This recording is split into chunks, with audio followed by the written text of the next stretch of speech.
When I grew up in Washington, and so I forget when we fly back into Seattle sometimes, I'm like, oh, there's moss on roofs. Like how random and weird that is. Well, that's how much water is up there. And we actually had the situation where when I was younger, our house burned down and we had to get like a little mobile home to live there while during that interim.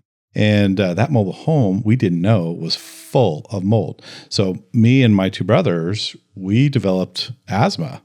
And my oldest brother, he had it severe, and he would go to the hospital. They would check him in, and it was like he was breathing through a straw.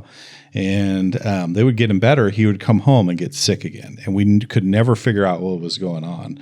But mold is a very, very dangerous thing if it's not treated and taken care of. That's one whole section of things to understand. And if you're a seller and you've had moldy conditions, please disclose. Just tell people what has happened and what has been done to cure it.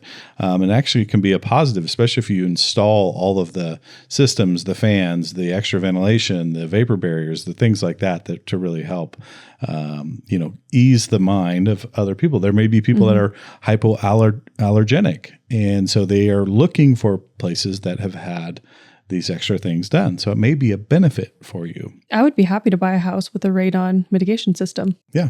Because to me, radon's not an issue in this house. Yeah. Yeah. And a humidistat, we see those all the time. If you have a house that has, a high water table, or like my house is at the bottom of a hill, so all the grass that gets watered, I get all the moisture. So if there's humidity in the crawl space, just have that humidistat so it turns on anytime the humidity levels go up. Yeah. That's a great thing. Set it and almost forget it. You'll hear that fan a little bit, but what a great thing to have, especially if you're very sensitive to stuff like that. Let's pivot a little bit and go to other things that may need to be disclosed. What about deaths in a home? Is that something that has to be disclosed as a real estate agent? Do you have to disclose whether people have passed away in the property? Nope. I assume any house older than 50 years old has probably had someone pass away. Maybe in it. Yeah. It's not super uncommon. What's that little red-haired doll? Annabelle? Raggedy Ann? No. Yeah, the Annabelle. one. Yeah, they're creepy. Annabelle, the one that's like the most haunted doll. And yeah. So what happens if, you know that the house is like, has had issues with haunting and doors slamming? If there's issues, I would want to know. If you think it's an issue, I think you should disclose it. Yeah. I do. Like if someone got murdered in the house, I think you should probably disclose it. So as a real estate agent, though, are you culpable? Are you liable for disclosing something that is, No.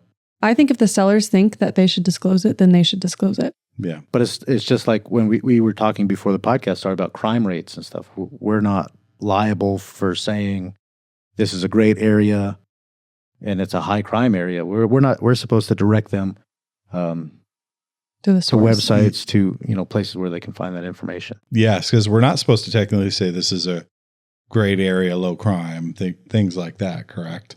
I mean, you're supposed to just say, here's the neighborhood. I mean, if you just follow the regulations to the letter, it's like, here's the neighborhood. Yeah. I've never been killed here. Yeah.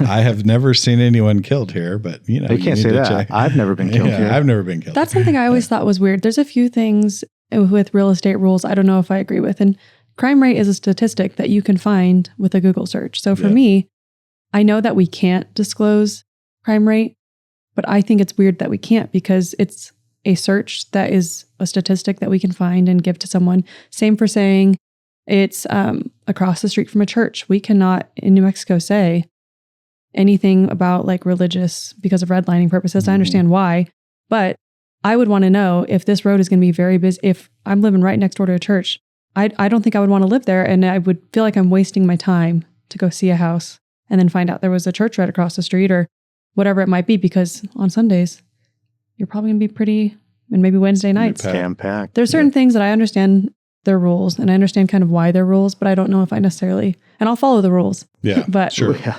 Well, that doesn't mean you have to agree with them. I have a situation that I'd like you guys' opinion on. I had helped a couple with a couple young kids buy a house, and then about a year, maybe 2 years into living there was a murder right across the street, and the husband witnessed the murder. Oh, geez.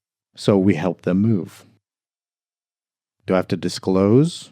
I know I don't have to disclose that there was a murder there, but Should you should. I don't know, They because do it could that? be a one-off thing. It could, I mean, most murders are personal. It probably wasn't. Well, and I think it was a drug deal gone bad is what it was. But Yeah, that was the thing. I was like, I understand why we're getting out of here. sure. But while I list the house, should I say, I think- well, If people, I mean, neighbors are going to tell them. Yeah. sure. So that's one thing like neighbors are going to say. So you might as well just. It's always the neighbor that comes up. Mhm.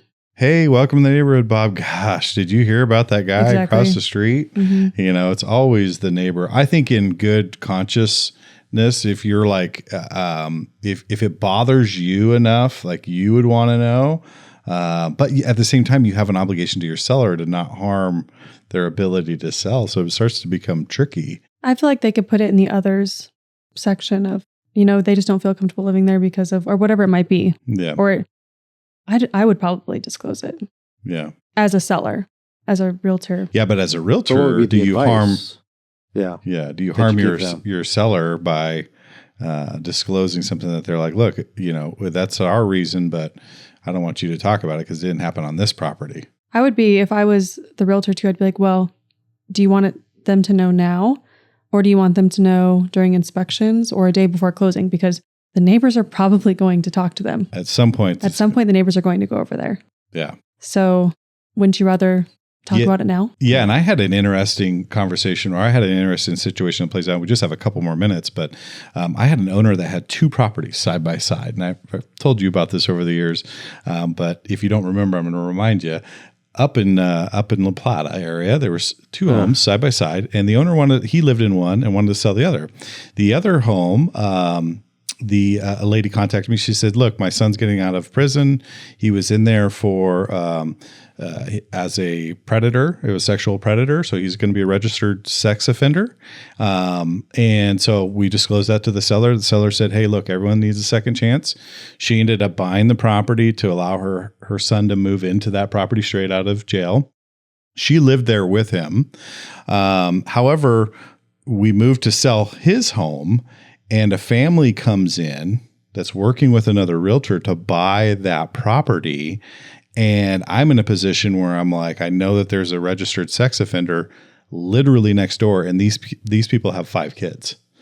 And I'm going, okay, what do I do? Because I don't want to harm my seller's ability to sell the property, but at the same time, I got to sleep at night, and I'm concerned about this family with these children literally next door, and there's no fence in between the houses.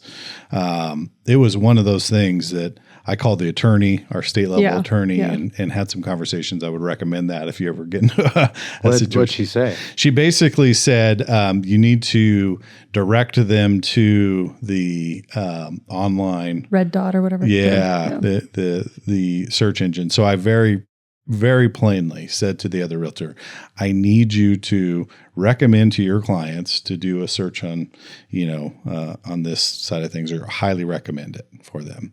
And so they ended up doing it and ended up buying it. As long as everyone knows. I would probably feel inclined to. And if someone recommended that to me, I'd be like, yep. Noted. Exactly. That ain't going to work. I think that's things that you should know, though, especially like if people aren't familiar with how it works, they might not even know where to look, or that they can look that up. Sure. Or even consider, people get so wrapped up in what they're going to do in the home, how they're going to set up the yard, all those things. They're not thinking about the neighborhood and safety and schools. And I try to bring all of those things up as things to think about. Yeah. Whether they do or not, it's up to them. Yeah, because it's an exciting process, and they're thinking they got tunnel vision. Like you said, they're decorating and painting and putting up fences in their mind and landscaping. They're not thinking about the registered sex offenders. And if I was a family and moved in and didn't look at it, we do whenever we move. But if I didn't look and then I found out, I would be very upset. Very upset. I'd be very upset. Especially if it's a neighbor right next door. And especially if I knew the realtors knew. Yeah. Yeah. There's some liability there. I think so. Yeah. I think so too.